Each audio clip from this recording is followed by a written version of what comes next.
Go ahead. Welcome into Press Box Live. I'm Stan Fan Charles on this Monday afternoon. I'm with Ross Grimsley. Can you wave your hand, Ross, so people know who you are? Okay. Because they always confuse you with Luke Jackson, the manager all the of time. Press Box, all the time. I'm the one who pitched in the major leagues. That's me. Oh, really? Yeah. Neither one of us has the hair back then, though, from that. So all right. Well, we're here to talk baseball, and we're brought to you by the Cots Inn with two great locations. North Point Boulevard, that's your destination point if you want crabs, steamed crabs. Take the number down, 410-477-1975 for some of the best steamed crabs you can have in the state of Maryland. And also the other location, Timonium Racecourse, above the grandstand right next to the OTB. The same great menu, minus the crabs. Both places open for lunch and dinner. Plenty of free parking at both locations. We're also brought to you by Workin Law. Phone number 443-RESULTS. If you've been injured in an accident in Baltimore or the state of Maryland, you want the best representation possible to go up against the insurance companies, and that's Workin Law. Warnken, WARNKEN law.com is the website. Guys, we'll pick up not a horrible road trip, but after winning 2 out of 3 in Boston and the first one in Toronto by a big score, a little disappointing that the club lost the last 2, especially when for the second time in 2 weeks we had I call it a substantial lead. In Baltimore 2 weeks ago was 5-0 over Toronto. This time it was 4-0 yesterday, and the club let that get away. Luke, they let it get away with a controversial play at second base involving umpire Nick Lentz. In my opinion, simply failing to call an out of the baselines properly. Yeah, you missed the call, and but like we were talking about before we went on the air, it's a good learning lesson for the club that at that point it's 4-2, and there's very much a game to be won, and Toronto scored the next 4 runs of the game. So I think that again, it's a learning lesson that there's still stuff that can not go your way that can't be reversed by replay or reversed via challenge. That's one of the few calls that you can't do anything about, and it's a good learning lesson for the club to keep playing the game after something like that happens, even though it seemed to me like clearly a missed call. Luke, it wasn't as obvious a situation as it was with Trevor Rogers, but they didn't even visit Shane Baz in the midst of all that turmoil, him getting so upset. Did that get overlooked by manager Craig Albernaz? It might have, and I don't know. I mean, at that point, I think Baz was in the high 60s in terms of a pitch count. Yeah, it was. So pitch count wasn't particularly high. So I don't think the bullpen was cranked up to that point. At that point, in hindsight, I think it's probably easy to say that once that play unfolds the way it does, you probably need to get the bullpen cranked up, and then once it gets to 4-3, you take out Baz. But it was such a strange inning that probably won't be repeated at any point this year. But it's strange for sure. Well, Ross, was perhaps the worst play of the inning with all that went on, the Gunnar Henderson error, the missed call by the umpire, some bad pitches by Baz, is perhaps the worst play of the inning. Inexplicably, why Jackson Holliday glove tossed the ball like lobbed it out of his glove up in the air, and it allowed Jimenez from second base to score all the way from first. Of course, Pete Alonso triple clutched on the play as well, because I think he was in a state of shock with the way Holliday handled it. What was going through Jackson Holliday's mind? I don't know, but the play's in front of him. He sees what's going on. Hopefully, his peripheral vision, you can see the runner. Right. But I mean that's a play, and again, he's learning at the He had, major league but he level. had no chance to get the base No, runner. and Why I wouldn't you mean, just hold but on you to the know, ball? you got to know the runner, you got to know the speed. Yep. There's so many things that this kid's learning at the big league level. Right. You know, Right. and hey, these things happen, but you know, then Alonso tried to he has to try to hurry to throw, and he threw Well, off balance, he and triple clutched it. I mean, oh he yeah, like he one went hop. He in probably like, didn't have the ball. You know, yeah, he didn't have a grip on the ball. But yeah, these little things. Yeah, the whole inning. You know, getting the bars back to him. I'm surprised somebody didn't go out yeah, and talk to him because obviously it affected him. He threw a couple of breaking balls right in the middle of the plate. And again, he didn't have a lot of pitches. So, but I mean, just you look at this guy and he looks like a guy that's kind of, he might not be high strung, but he's got that. He let this get to him yeah, no and lost his question about it. concentration. And that's something that a guy makes an error, a misplay somewhere. You just got to, hey, I got to get this next guy, you know. And I think a lot of these guys are putting a lot more pressure on themselves trying to make the great play or the great pitch, and it's just compounding the problems. I think the club is still in the midst of trying to outplay its poor start, and they try and do that in leaps and bounds sometimes.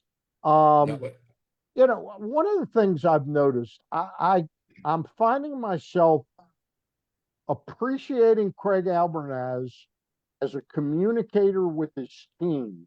I think he's doing a very good job at that, keeping all the players engaged, explaining things to them. But I am finding myself disagreeing with moves that he makes within games. But overall, I'm beginning to actually think he's doing a pretty good job under tough circumstances. Luke, what do you think? Yeah, I think it's probably still too early to evaluate Because he's a Craig. first year Yeah, manager, it's first year manager. Uh, Pretty much a new staff around, and the pitching group is still the same. Yeah. But like you said, I do find myself disagreeing at times, but that's going to be with any manager. Yeah. Like yesterday's game, I didn't agree with having Blaze Alexander bunt, assuming that Blaze was told to bunt. Yeah. To me, Blaze over the past several weeks has been swinging one of the better bats on the team, and in that situation, I want him trying to plug a gap. And I think that would be, I would have let him swing away personally. Um, Even if he had gotten the bunt down successfully and moved the two runners up, I would have wanted to see what he could do in that situation, swinging the bat. So, but in terms of the other stuff, I just think it's a little too early for me to comment on. I need to simmer on it for a full year, Stan. Luke, simmer. I mean, Ross, one of the things, the big difference is because people point and say, well, Brandon Hyde was a first time manager, but he didn't get the scrutiny that Abernaz is getting because the expectations for the team were nowhere when Right. Brandon Hyde took over. This is a different ball game, and I think he's been hit like blindsided by injury after injury, patchwork. And the latest, of course, is Chris Bassett is going on the IL today, and Trey Gibson will make the start tonight. Your thoughts on that, Ross? Yeah, you know, just watching all the injuries, this has been, I mean, just amazing. Every time you turn around, somebody's hurt or having, like we talked about with Basayo, he's learning how to play with some issues that he probably never tried to have to play, you know, through, and that's been a problem. But the injuries and you know, and the pitching, I did a thing today. I did some research and looking at the starters, you know, there's only out of all the starters, there's only a few of them that throw changeups, and the ones that do throw them don't throw a high percentage of them. So that really makes it tough on starters that you really have to be have a really pinpoint control when there's not a big wide speed differential from your hardest to your softest. And that's I looked at that. I was amazed at some of the things. What is an average percentage you'd like to see a pitcher use of his changeup? You know, well, it all depends. I mean, every game is different, but it's Well, and like every pitcher's yeah, different too. yeah. And Bradish is a guy that doesn't throw a changeup. He throws a curveball, slider, sinker, and a four-seam fastball. There's 10 miles an hour difference from his hardest pitch to his slowest. And his slowest is his curveball, who he gets most of his strikeouts with. So if you don't have the breaking ball, either one of them going, then you're pretty much, I mean, throw a beat.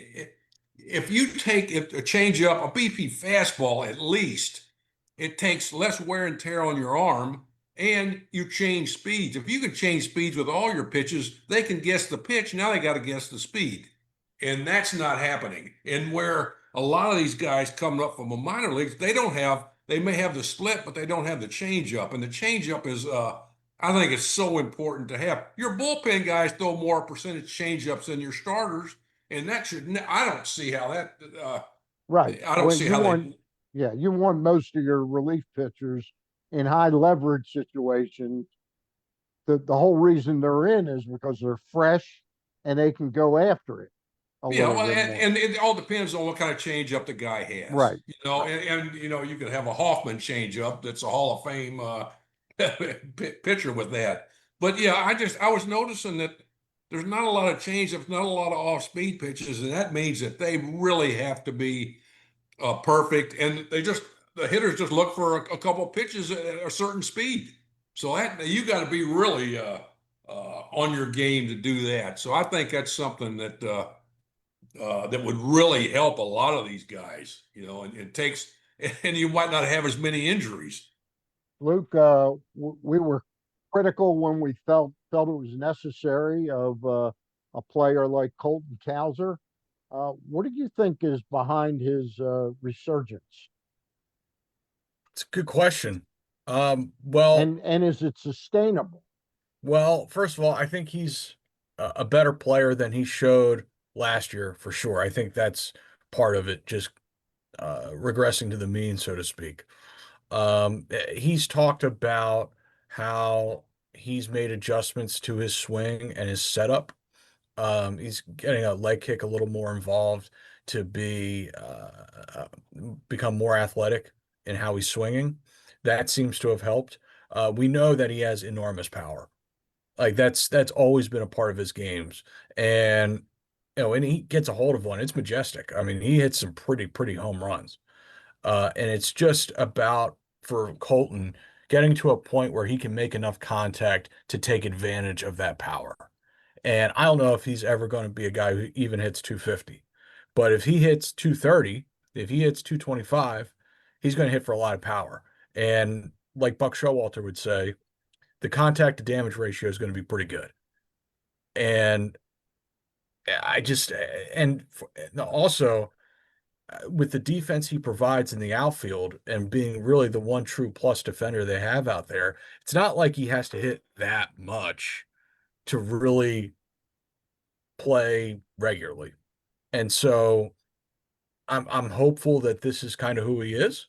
Yeah. And as we were talking about several weeks ago, I said, look, with the defense that he provides, if he can just hit one home run a week, it's going to be a pretty good player. That's going to be a player who can play regularly. So hopefully that's what we're seeing. So now that How's his arm from yesterday? Cowser's arm? Yeah. Didn't he crash into? Oh, I think that was Saturday. that was I Saturday. think. Yeah. He seemed He's fine. okay. He seems okay. Yeah. Question. He moved to center field yesterday.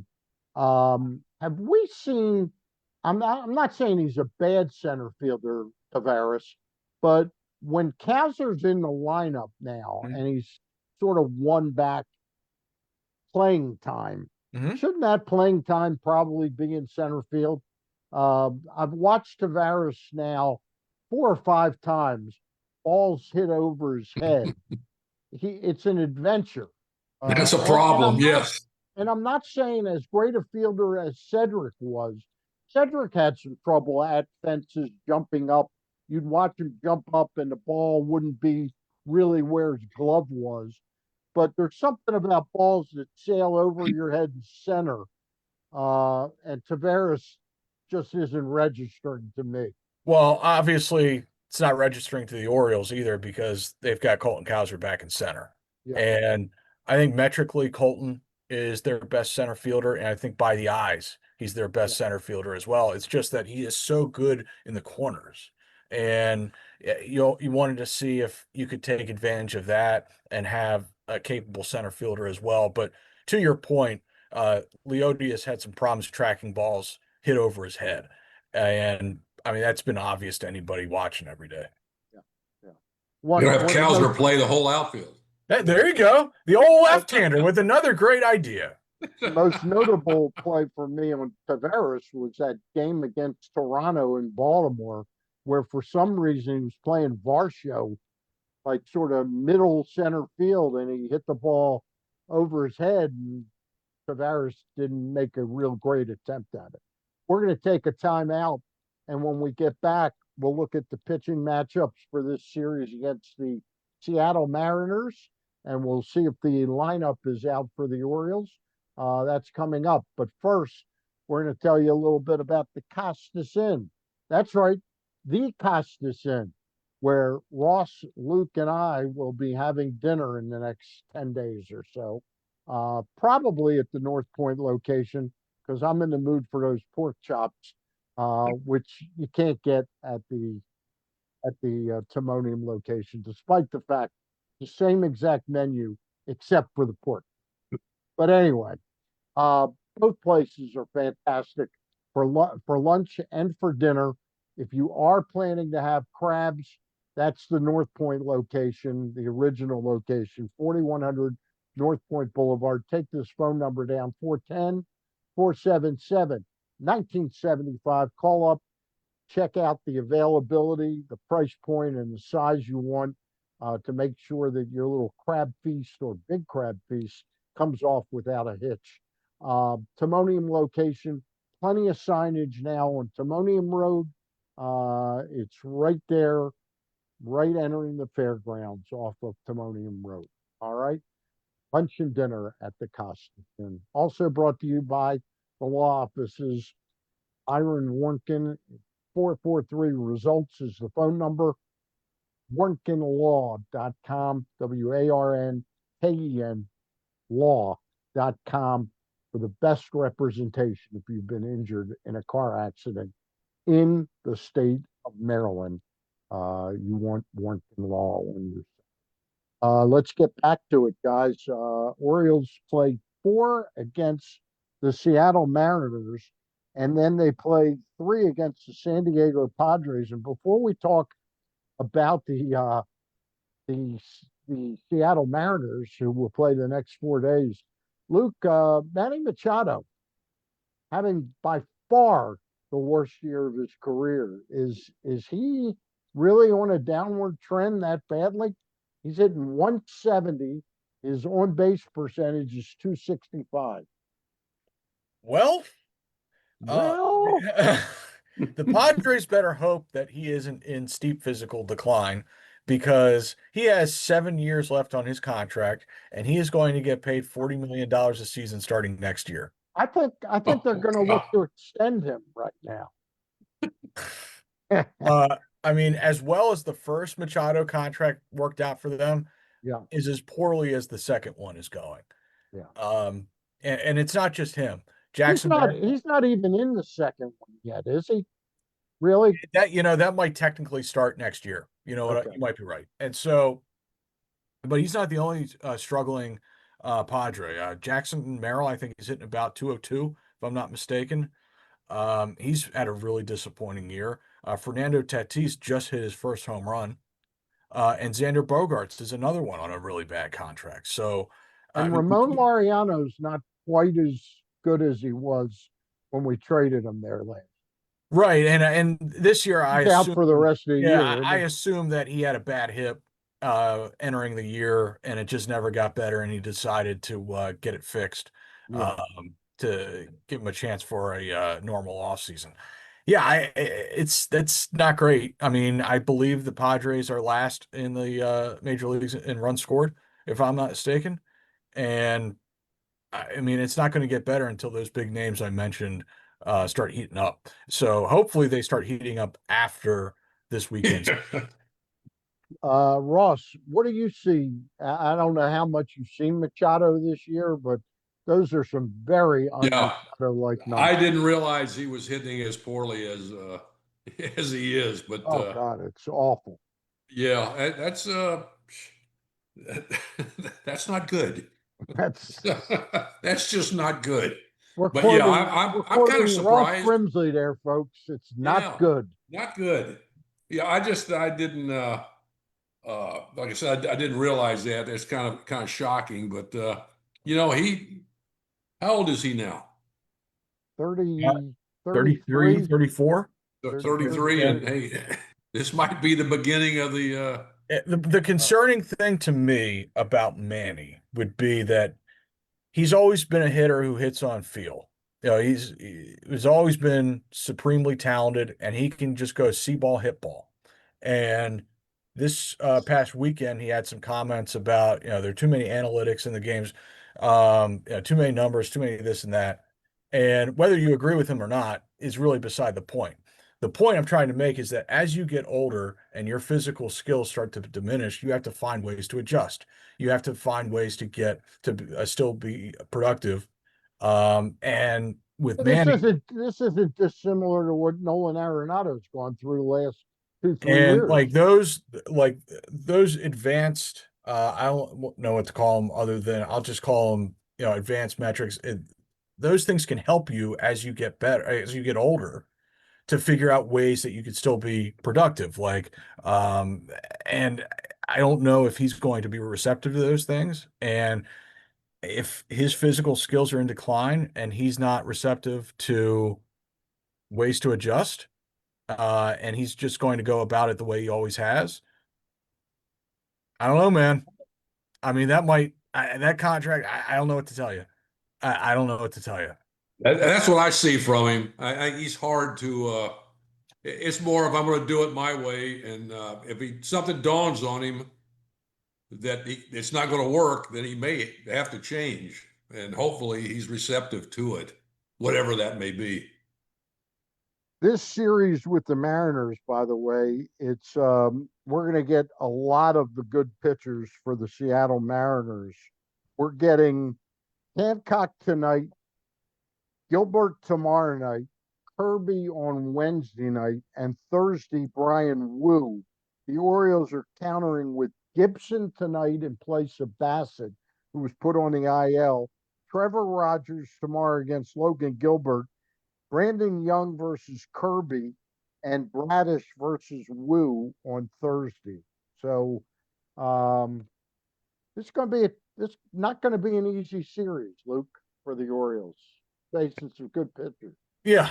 And Maybe not at the top of their game collectively, but this is four oh, this tough. is a good rotation. There's Yeah. no question about it. I mean, and so the Orioles bats are going to be tested, and the Orioles starters are going to have to be up to the task to keep these hitters in the game. So yeah, Next 16 games going to be interesting. Yeah. yeah. Yeah. We got the 7 against Seattle, San Diego. Then we go out to Seattle, and then we play the LA, Dodgers right? and Yeah, the Angels back to yeah, back in LA. Yeah. yeah. Interesting time ahead. Um, does Gibson have the goods, Ross? I know you haven't seen him a lot. Does he have the goods?